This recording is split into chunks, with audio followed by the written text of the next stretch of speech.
G20 देशों के शिखर सम्मेलन में शामिल होने के लिए दिल्ली आए कई नेता महात्मा गांधी को श्रद्धांजलि देने के लिए रविवार को राजघाट पहुंचे। रविवार की सुबह रुक रुक कर बारिश हो रही थी।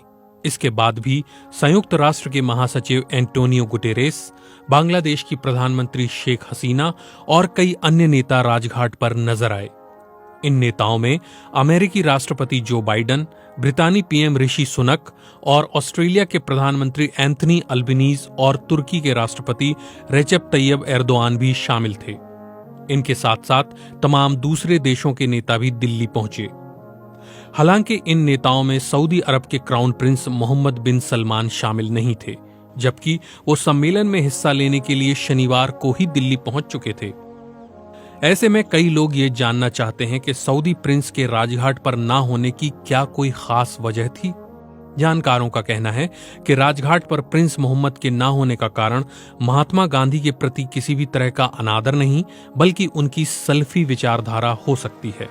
जामिया मिलिया इस्लामिया के Zakir Hussain institute of Islamic studies के पूर्व निदेशक प्रोफेसर अख्तरुल वासे कहते हैं, सल्फी यानी जिन्हें अहले हदीस कहते हैं, वो किसी भी तरह की समाधि या मजार पर नहीं जाते हैं। इस्लामिक स्कॉलर जफरुल इस्लाम खान बताते हैं कि उनके यानी सल्फी विचारधारा को मानने वालों के यहाँ तो कब्र को पक्का बनाना तक गलत है। इस्लामी न्याय शास्त्र यानी फिक्ह यानी ज्यूरिश प्रूडेंस के 5 प्रमुख सिद्धांत हैं: हनफी, शफई, मालिकी, हम्बली और जाफरी। जाफरी या फिक्ह जाफरी शिया समुदाय से संबंधित हैं, बाकी चारों सुन्नी समुदाय से जुड़े हैं। भारत में अधिकतर मुसलमान हनफी सिद्धांत को मानते हैं। सल्फी या अहले हदीस खुद को इन सब से अलग मानते हैं।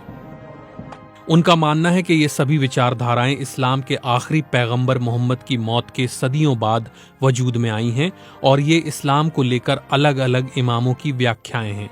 इसलिए इनमें बहुत सी वैसी बातें शामिल हो गई होंगी जो पैगंबर मोहम्मद के जीवन से अलग होंगी।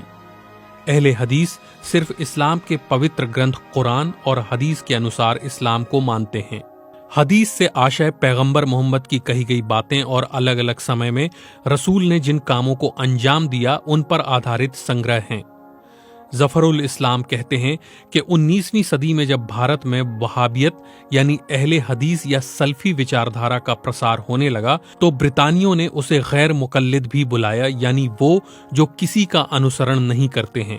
प्रोफेसर अख्तरुल वासे कहते हैं, किसी तरह की घटनाओं से जुड़ी 3 जगहों पर जाना ही वो मुनासिब समझते हैं: मस्जिदुल हराम यानी काबा, मस्जिदुल नबवी और मस्जिदुल अक्सा। सऊदी अरब के मक्का में स्थित काबा का निर्माण इस्लाम के पैगंबर इब्राहिम से जोड़कर देखा जाता है, जबकि मदीना में मौजूद मस्जिदुल नबवी में पैगंबर मोहम्मद की कब्र है। मस्जिद अक्सा यरूशलेम में है और मुसलमान ये मानते हैं कि पैगंबर यहीं से अपने जीवन काल में जन्नत को गए थे। मदीना में मौजूद पैगंबर मोहम्मद की कब्र को भी पक्का नहीं किया गया है और चारों तरफ से घेर दिया गया। मक्का और मदीना में रसूल के परिवार के लोगों और साथियों की कब्रों तक को मिटा दिया गया है, क्योंकि सल्फी विचारधारा में इस पर सख्ती से मनाही है। प्रोफेसर वासे कहते हैं कि आपने गौर किया होगा कि तुर्की के राष्ट्रपति रेचेप तैयब एर्दोआन राजघाट गए थे। वो हनफी विचारधारा से ताल्लुक रखते हैं। अरब मुल्कों और इस्लामिक देशों के बीच तनाव और प्रतिस्पर्धा की बड़ी वजहों में एक वजह अलग अलग देशों में इस्लाम की अलग अलग विचारधाराओं के अपनाने की भी रही है। जैसे सऊदी अरब और ईरान के बीच दशकों तक चला तनाव जो अब जाकर कम हुआ है और दोनों के बीच फिर से राजनयिक संबंध स्थापित हुए हैं। इस्लामिक जानकारों का कहना है कि मुसलमान होने के लिए जरूरी है एकेश्वरवाद, रसूल के इस्लाम के आखिरी पैगंबर होने पर यकीन और मृत्यु के बाद जीवन। इन तीनों में किसी तरह का मतभेद नहीं है। फिर रसूल और उनके साथियों की मौत के बाद एक समय आया जब अलग अलग इमामों ने धार्मिक पुस्तकों और घटनाओं की व्याख्या अपने अपने ढंग से की। इन व्याख्याओं में भौगोलिक स्थितियां और दूसरी तरह के कारण शामिल थे। इन्हीं से मतभेदों की शुरुआत भी हुई। हालांकि इस मामले में भी शियाओं और सुन्नियों के मतभेद की एक लंबी कहानी है।